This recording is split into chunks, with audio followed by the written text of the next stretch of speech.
Welcome back. Today is going to be a pretty short video. We're going to be ranking book tropes using the tier maker, just a basic one, because I was like, I don't want to get out of hand or get crazy or whatever the hell. I don't know what to expect, so I just clicked on one that didn't look too intense. But I'm also very opinionated, and I promise you, you're probably not going to agree with me. So anywho, we have 5 spaces. At the bottom, it's the pits of hell. Second to last is room for growth. There's the classic. There's ones that I love. And then at the top of the pyramid, we have I can sleep when I'm dead. So let's get started. Alright, first and foremost, bad boy / good girl. That is a classic. It's a classic for a reason. It's a common dynamic people run into in their real lives. It's a little bit played out, but I'm not gonna say there's nothing left to be said or done with it. You know what I mean? So it'll go into the classic category. Next, friends with benefits to lovers. Deep down, I'm a lover girl at heart.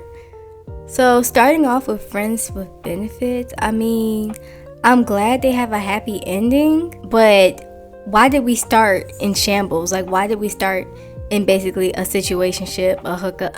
No, it reminds me too much of real life, and I read these sort of stories and books to escape real life. So I don't want this. Well, I mean, they're lovers at the end of the day. I'm not reading this. Hell nah. Pits of hell. Because your husband, that's your lover now? The person you start with just friends with benefits? Like, nah, I'm not feeling it. Next up, slow burn. I can sleep when I'm dead. A good slow burn will change your life. It has changed lives. It's the reason fanfic is what it is today. Next up, grumpy ex sunshine. That is going to go in room for growth, and here's why. I'm not going to call it a classic, not necessarily, but there's a lot you can do with it. There's a lot of stories out there with that dynamic, but there's so many ways. It's so vague that there's so many ways you can go with it, but it's like not like when as soon as I see it, I'm just like, oh, need that. Teacher student. Hell. Right person, not enough time. Ooh. That's scary. Oh my goodness. Right person, not enough time? Fuck. Because that's like, no matter what, the ending is going to be bittersweet. So, right person, not enough time. Like, sometimes it doesn't matter because it's just like, oh, well, things didn't end well with them. Let me go to the fanfic. But if the fanfic is doing that too, oh Lord, help me. We're gonna put that in love. Because they're really making me feel something. If I even made it to this point to realize that this is like a right person, not enough time type of fic, that means that I was invested, okay? Like, if I don't like the couple, I'll probably stop reading in the first chapter or whatever. But if I made it this far, I care, I'm invested. And so we didn't get a happy ending, damn. That's okay, because then you can just go to the fanfic. But if it's a fanfic doing that, oh. If a fanfic author is pulling some shit like that, I might have to block them and make sure I never read any of their fics again. Single parent? Actually, okay, hear me out. I'm gonna put room for growth, because this is just a trope list. And if I'm reading a romance and the main person is a single parent, that's okay. But if someone's being left a single parent, I don't like that.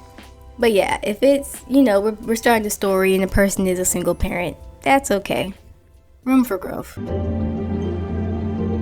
Strangers to lovers. That is a classic, because that's how most stories start. I mean, everybody starts as strangers. Everybody was strangers at one point, you was a stranger to your mama at one point. So yes, this is just how all stories start. I'm not feeling more one way or more another way about it. Boy meets girl, Cascada. The ghetto. Bully romance. Hell no, absolutely not. I don't like violence, or even if it's like teasing or, oh, I was just making fun of you because you had this and that, but I always secretly admired you. No, I'm not a fan. Friends to lovers, another classic. it's not necessarily as basic as strangers to lovers, friends to lovers, that happens. Story has to build. That can fall under a slow burn. So yeah, it's pretty simple, pretty nice, not doing too much, very demure, very respectful. Yeah, we can always take a friends to lovers. There's nothing wrong with that. Fake dating. Room for growth. I've ran into a couple of fake dating AUs in my time. I think I like it best when it's an escort doing their job. I think I like that iteration of this trope the best. I'm relatively neutral on fake dating for the most part, but I am open-minded to stories with that element and seeing what they can do, what they can show me. So, room for growth, respectfully. Love triangle, that's going to be a classic. Now, I don't think a love triangle is as prevalent as it once was. I think people grew sick of it past the Twilight era. And now they're throwing in polycules and whatnot. They was like, hey, let's just have everybody be together so nobody has to make a choice, It was really funny that they did that in Riverdale. Like, Riverdale, of all medias, the show that was based off the Archie comics being what damn near started the love triangle with Archie, Betty, and Veronica. Hey, I respect it. Only one bed. I'm going to put this in hell just because this just isn't a problem. The stories that I'm interested in consist of adults. Either you're cuddling or you're not. Pick one. It's really not much of a discussion. Moving on. Best friend's brother. All right, Tori Vega, let's put this in hell because no, thank you. I'm not messing with it. It kind of makes me think of Edge of 17. To be fair, the first thing that comes to mind is Edge of 17, where they did Nadine like dirty. And then I don't even like this happening in real life. Like, I know I'm very distinct with real life and fiction. I hate when that happens. It never ends well. Never. I'd rather avoid it. No thank you, not my cup of tea. Accidental pregnancy? Hell. Take precaution, I have read a few sports romances. I'm putting it in room for growth because I just haven't explored it that much. I need more. The ones I have read, though, they've been great. And even in sports animes, like, actually, I'm gonna move this to love. I changed my mind because when I think about it, any sort of media or that I've watched or read that had like a sports element to it was good as hell. So I'm gonna move that to love and keep it there. Enemies to lovers. Now, when enemies to lovers is done right, I can sleep when I'm dead. Yes, absolutely. I need more of that. I need it to be done right though. I don't need them to be I hate to bring them up, but I need to bring them up. Gajil and Levy, I don't need none of that, okay? Like, some people, I understand they forgave each other and she accepted him in the end and he did change, but I can't get over the fact that he crucified her upon first meeting. Oh, hell no, I can't. I'm sorry, I'm sensitive. But if it's more of the fact on like some Brienne and Jamie type shit, come to the front. I like what you're saying. I like what you're thinking. Workplace romance. We're gonna say classic. And I say classic just because there's so many just dramas out there where there's a workplace romance. It's okay to me. It's such a reoccurring thing. It pops up so often that if I'm just saying like, oh, workplace romance, I'm like, oh, okay. I'm actually expecting it might be a little bit boring depending on where they work. Childhood friends to lovers. I believe this is a classic. It happens a lot.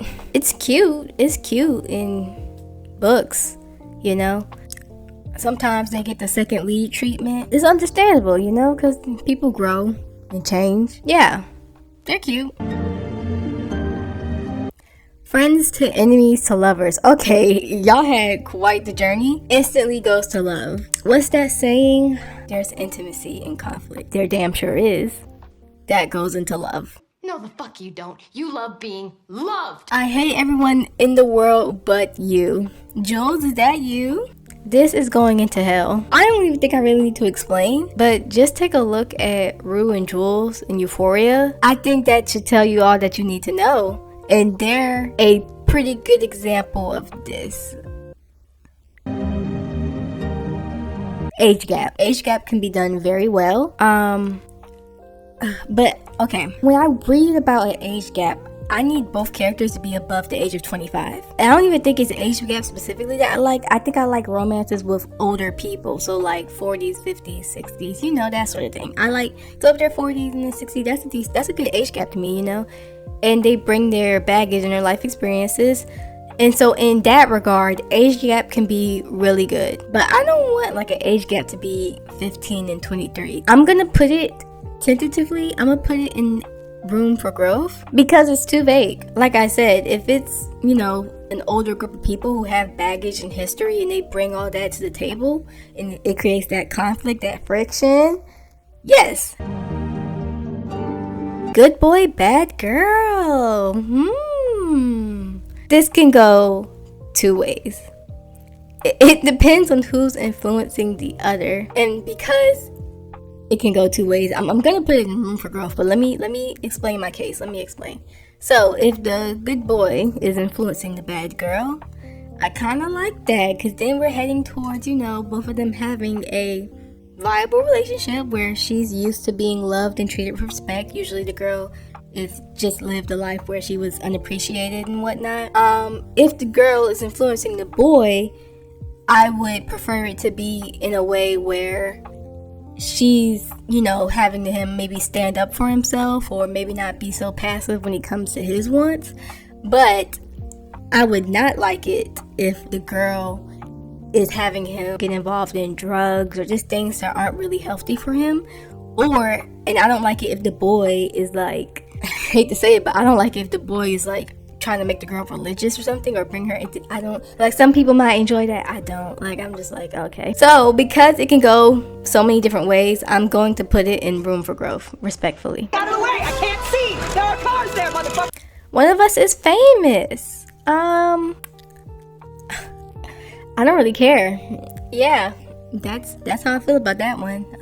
Room for growth. One of you can be famous, yeah. It can be really good, but I'm not leaping for joy for that, no. Forced proximity. Are we in jail? Hell. Why are you forced to be with this person?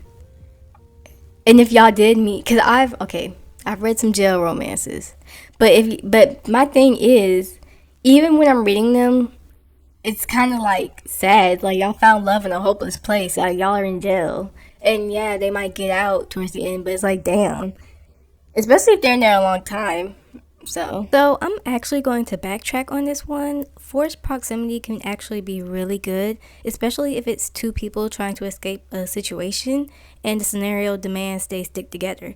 So I'll instead put it in room for growth because things can get really depressing and bad with this trope depending on how brutal the author wants to be. A girl can only take so much, you know? Mafia romance? And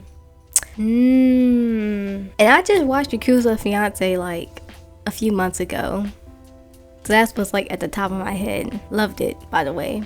You know what? Mafia romance is gonna go in love. It is a classic, you know, it's been done so many times. Even when I was like 12 and in the pits of hell of fanfic, and you know, I'm just reading stuff that's been done, written badly by a person. I always like read the mafia romances. I was like, I don't know. It's like a classic, but I do love them. Like even if I see that as an AU, I might dabble my hands in it. I'm gonna be like, actually, that's gonna make me pause. That's actually gonna make me stop scrolling.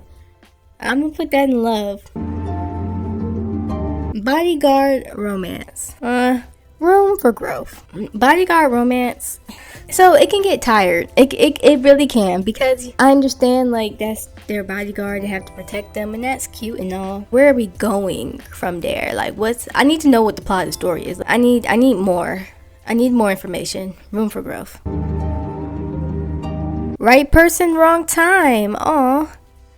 Okay, this right here, I'm gonna put this in love. Because, you know, there's a reason that it's the wrong time, and that creates, you know, the friction that I'm looking for, the conflict. And they're gonna come together later. You know, we're gonna explore the past and the present. I like that. Yeah, love. So this is an overview of my full chart. You can let me know if you agree or disagree in the comment. This is my stance and my opinion. But thanks for watching if you did. This was a short video this week, and I think I've established at this point that my videos are going to be coming out bi-weekly. It's not may or may not see you next week. It's coming out bi-weekly, or to the best of my ability. So, but if you've been watching, thank you, because I see a solid group of you under my videos, so that's nice. But yeah, I will see you the week after next.